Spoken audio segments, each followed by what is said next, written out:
Peace. If life had a symbol, the yin yang symbol would be the best image to represent life. The duality, good and bad, up and down, black and white. And if you look at this image real closely, you'll notice in the white side, you have a black dot. And in the black side, you have a white dot.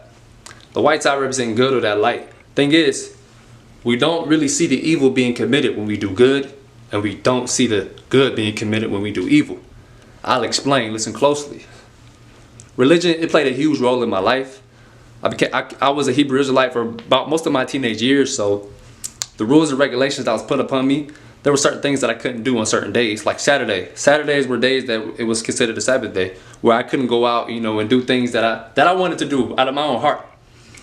And I became an artist, at the latter ends of my Israelite days. I became an artist, and art shows would hit me up, and most of the art shows were on Saturday. Now, these were trying times for me. Why? Because, like I said, religion played a huge role. So I had to really do some self-reflection and really consider the question of, do I go to these art shows and actually live out what the Creator put within me? My creativity, my expression, something that I'm good at. Do I go out there and just spread love and positivity with my works? Or do I go to the temple and just talk about God? When I put it in that perspective, it made the decision a little bit easier for me.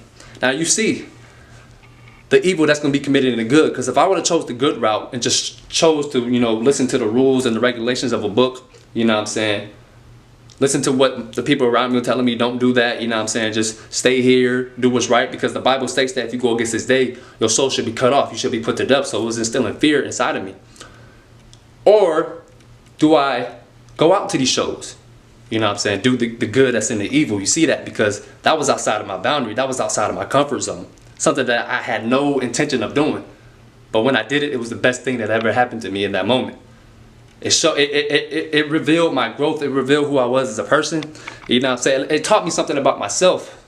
So listen closely. Life is a paradox. We're told, go do this, do that which is established, do that which is conditioned and good and fixed. But there's no growth in that. When something's established, it's already processed for you. There's no adversity. Diamond's a form of the pressure, so you don't grow with that. But rather, when we do things outside of our comfort zone, do things that's against all odds, we reveal a nature of us that we never learned about ourselves from the get-go. We level up, we get better, and we grow. Yin and yang, take heed. Do something evil today. Peace.